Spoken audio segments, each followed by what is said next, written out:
Desde o início, né, a Polícia Civil lá em Teófilo Otoni já começou a buscar elementos, né? Compareceu ao local do acidente, ouviu quem podia ser ouvido naquele momento, né?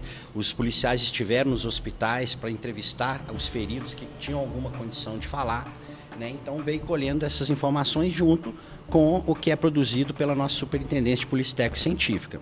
Então, o que a gente pôde colher no local, ouvir as pessoas, a gente foi aí acrescentando ao inquérito.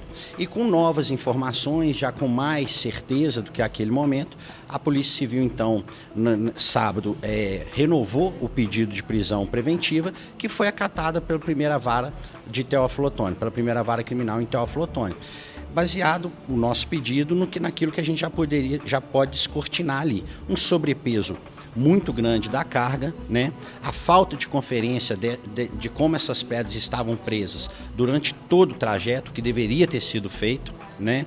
O excesso de velocidade em boa parte desse trajeto, lembrando que ele sai lá do Ceará para chegar no Espírito Santo. Então, durante boa parte desse trajeto, a gente pode afirmar com certeza que foi feito em um excesso de velocidade, chegando até absurdos 134 km por hora, numa carreta bitrem. Um carro de passeio já seria uma velocidade considerável. Imagina uma carreta com dois blocos de granito, que atingiram o ônibus como um tanque de guerra. Essa que é a verdade. A violência empregada ali naquele evento foi uma coisa assim que realmente impacta, né, quem pôde estar presente naquele local. E eu comparo aquilo a um acidente aéreo de um Boeing, porque tamanha violência que ocasionou aquele número de mortes. E a gente pôde também ir descartando, né, algumas versões de testemunhas, porque a prova testemunhal no evento às 3h pouca da manhã, né, um evento muito rápido, ela pode sim ter certas divergências, mas a gente já pode afirmar com certeza que foi realmente o deslocamento dessa pedra atingindo esse ônibus como um tanque de guerra que ocasionou esse absurdo número de mortos. Num primeiro momento havia ali a possibilidade de ter estourado o pneu do ônibus, ter entrado na contramão de direção, mas isso, desde o início, a gente já pela violência, porque a gente podia apurar ali do local as ranhuras da pista, a posição da pedra, a gente já via que essa não era a nossa principal linha. E hoje a gente afirma que realmente foi o desprendimento dessa pedra atingindo esse ônibus, provocando essa explosão, a maioria das vidas, infelizmente, mortes carbonizadas, e que ocasionou essa tragédia. Então, diante de todo esse conjunto probatório, a Polícia Civil entendeu ali que trata-se realmente de um crime doloso, de dolo eventual contra essas pessoas na véspera de festas de final de ano, de Natal. Então, foi ali um evento criminoso que não pode se repetir. Chama a atenção também da Polícia Civil esse deslocamento tão grande, né, do Ceará, sem nenhuma fiscalização de peso. Ele não foi parado por nenhuma autoridade no sentido de conferir a pesagem dessas pedras. Então isso aí tem que ser revisto para evitar que esse tipo de tragédia se repita. Em relação ao motorista, doutor, qual que é a contribuição dele na investigação que resultou nessas mortes? Qual que foi a ação dele que, inclusive, resultou na própria prisão? Olha, veja bem, ele transita uma boa parte dessa viagem em excesso de velocidade. É claro que a gente está esperando as perícias, mas a gente pode afirmar que ele atinge ali o ônibus cerca de 95 a 97 km por hora, né? Ele não confere em nenhum momento do trecho a carga. Ele não respeita o descanso obrigatório. Ele não há descanso que seria o conveniente de 8 horas. Ele viaja a maioria da parte noturna. Então, assim, foi um conjunto, além, claro, do que se constatou, que o Dr. Tales já especificou aqui, substâncias que são inapropriadas para quem exerce um ofício de motorista profissional, né?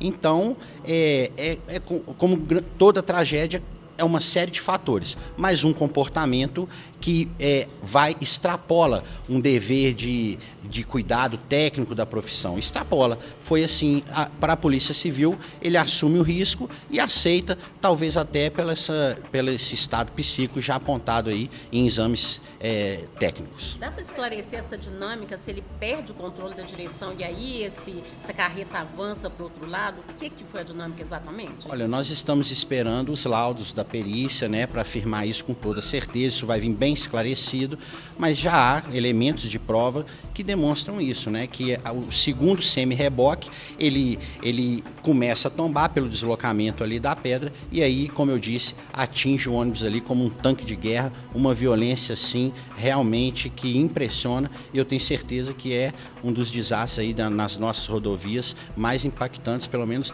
na minha carreira que eu tenha visto. Como é que foi a prisão dele lá no Espírito Santo? As equipes se deslocaram de Teófilo Otoni para o Espírito Santo, sob a presidência do Dr. Arthur Temponi, lá com os investigadores de Teófilo Otoni, e já ficaram ali rodando pela cidade, fazendo diligência, não vou detalhar, mas já tentando localizar o alvo, né, esse motorista. E aí, assim que ele tentou entrar no seu carro, foi abordado, não reagiu, foi conduzido à delegacia local, está no Espírito Santo, o inquérito tramitando em Teófilo Otoni, mas ele encontra-se no Espírito Santo e agora vai ficar preso preventivamente porque realmente praticou um crime doloso contra 39 pessoas. Doutor, a investigação pode responsabilizar mais pessoas? Vocês estão também levando em consideração a possibilidade de mais gente envolvida que resultou nessa tragédia, como, por exemplo, o dono da transportadora, algo nesse sentido?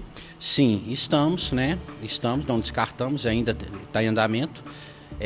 E também houve busca e apreensão na casa de outras pessoas, além do cumprimento do mandado de prisão preventiva contra o motorista. Pode falar o que foi apreendido? Nesse momento, não. No caso de crime de trânsito, o que acontece caso o Ministério Público aceite a denúncia? Olha, o Ministério Público, né, ele vai denunciar, e aí o juiz que vai aceitar essa denúncia. A gente vai mandar todos os nossos elementos de prova, nosso caderno investigatório, para o Ministério Público, que é o titular da ação penal. O Ministério Público pode requisitar novas diligências ou pode, entendendo que ali já tem prova suficiente, oferecer a denúncia. E aí, sim, quem vai aceitar ou não essa denúncia é o juiz, mas eu acho que está com um vasto conjunto probatório e os fatos dizem por si só. A previsão de conclusão do inquérito, e eu queria que o senhor falasse também dessa questão do número de mortos, que também pode até aumentar uma possível pena, algo nesse sentido, né? Olha, eram 45 passageiros no ônibus, então 6 sobreviveram, 39 foram vítimas fatais, né? Então é um número bastante, como eu disse, compara aí a um acidente aéreo de um Boeing, né? Então, assim, é um número que claro que o juiz também considerou, né, o tamanho dessa tragédia aí na decretação dessa prisão preventiva. Olha, a gente aguarda, né, as perícias técnicas, a gente ainda vai ter algumas diligências, mas eu acredito que o inquérito já caminha aí para o seu final.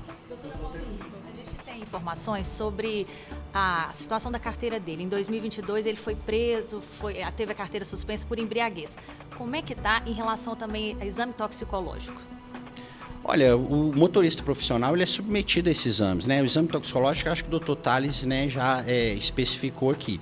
Ele teve um processo na carteira, tinha uma liminar, né, dirigindo, mas é claro que pelo conjunto probatório ali, inclusive, né, especificado aqui pelo médico, Dr. Tales, certas substâncias são totalmente inapropriadas para o ofício de motorista profissional.